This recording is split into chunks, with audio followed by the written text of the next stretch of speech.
What up, Dokkaners? The 7-year anniversary part 1 celebration continues on as we get our next piece of content dropping later on tonight. We are getting the virtual Dokkan Ultimate Clash in about half a day or so. So depending on wherever you are, it may not be night. Depending on wherever you are, you will be getting this in about maybe 12 to 15 hours. And with this, we are getting a new gimmick. We are getting level 4. So for those of you who are new, you may not necessarily understand what this means, but for those of you who've done Ultimate Clashes before, level 4 means we are going beyond the conventional 1, 2, 3 system. So let's just go take a look at what we can expect from this event. Some of you might have questions. If there are more fights, if there are more levels, does that mean more boss fights? Does that mean more dragon stones? Does that mean more units you have to bring on your team? Let's jump in and take a look. This is the virtual Dokkan Ultimate Clash for the 7-year anniversary that Global will be getting tonight. And this one is different from the previous version. The previous version follows the conventional formula: 2 in level 1, 3 in level 2, and 5 in level 3. Now for the virtual Dokkan Ultimate Clash for 7-year, we have 2 fights in round 1, but 3 actual battles. Then we've got 3 fights in round 2, but we've got 3 actual battles. Or no, sorry, we got 2 actual battles. Wait, did I get the terminologies mixed up? Whatever, you see it. You fight one guy, you fight the boss. The boss has 2 forms. You fight one guy, you fight the boss. The boss has 2 forms. Level 3, you fight one guy, and the boss fight has 2 forms. So for 3 levels, you're basically doing a 2-round fight. And then for the final round, you have 1, 2, and then 3. 3 is all of this down here. So in total, in terms of fights, you do have more. But in terms of the actual battles themselves, the units that you're gonna have to bring, it's basically the same standard practice for Dokkan in terms of giving you the allotted units that you can bring on your team. Fun fact, you're gonna be earning 7,000 less battlefield memory from this event than you would a normal Dokkan event for whatever reason. Don't really know why. But with this event, you can be earning more dragon stones. That is for sure. You can earn 45 in total. Here you can get a total of 10. So let's just do a quick count. 13, 16, 21, 24, 28, 30. Oh, no, not 30. This is 12. 40, 43, 44, 45. So you can definitely earn 45 medals from this, which is a little bit higher than you would normally earn on these sorts of events. But it is going to be a lot easier. Take a look at the mechanics on these units and take a look at the previous Ultimate Clashes mechanics. Locking people in rotation, healing, super attacks ×2. Whereas here, there's only one thing: slight dodge and the KO mechanic, other than the Super Saiyan Goku a little bit early on where he's immune to seal. Oh, seal. So yeah, this is going to be a pretty straightforward event. Hopefully you guys have enough units to get the job done.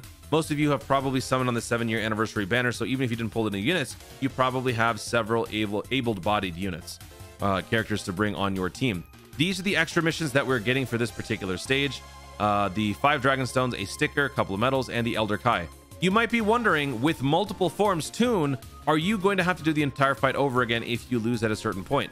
I don't believe that you would, because it's just like any other clash, where when you fight a boss to a certain level and then you lose, that boss retains that level of health. So I think the same thing would happen for the forms. So there's nothing to worry about there in terms of having to restart.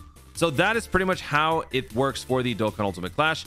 I will try to go either live on Twitch or maybe do a video. I'll probably go live on Twitch to do the Ultimate Clash. But now let's just quickly discuss the rest of part 1, because some of you guys have expressed some distaste for the way that they're handling the content rollout for part 1. Honestly, I kind of like the way they're doing this, because they're allowing the new players and the more unfamiliar players to acclimate a little bit easier into Dokkan by giving them a little bit less to work with, therefore giving more opportunity to actually practice or sort of get familiar with whatever that event is, and then they slowly give out more throughout the celebration. I actually kind of like that.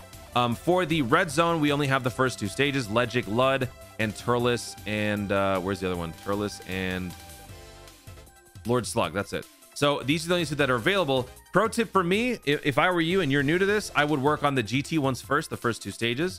They are much easier than the units on the boss stage version. And I'm wondering if that's how it's going to be for the rest of the rosters. If it is, that is a shaft for GT, I guess.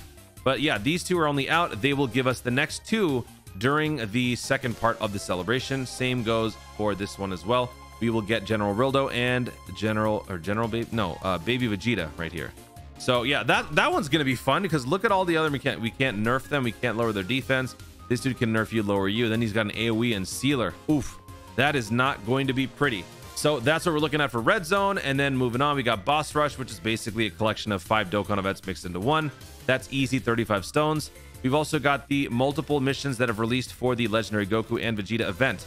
For the legendary Goku event, artificial life forms and target Goku. This is for, yeah, this is going to be very easy. There's a pretty nice cross section of androids in both categories. So if you just throw them together, that makes for a winning team that will dominate the Goku, no problem. And then for the Vegeta event, we've got Planetamic Saga and Bond of Master and Disciple. Here, it's going to be a little bit tougher to differentiate. You might have to just do 2 separate runs.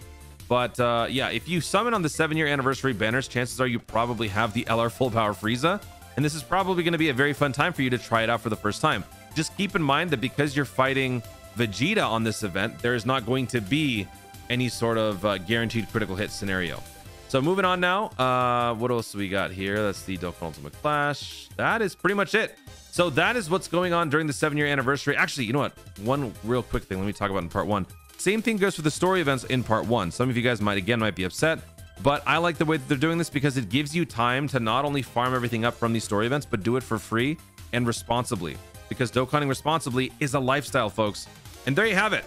If you haven't done any of these events either, you can earn more than the 45 Dragon Stones. But for today, we are just talking about the Ultimate Clash, which means basically another multi is going to be at the tip of your fingers once you clear that Ultimate Clash. Guys, thank you so much for watching. If you enjoyed the video, be sure to leave a like down below and let me know in the comments how many stones would you have after those 45 that are gained from the Ultimate Clash Dragon Stones. Let me know in the comments down below. Also, be sure to subscribe for more dope content in the future and click the notification bell so that you let YouTube know you want to see more of my stuff. Do it!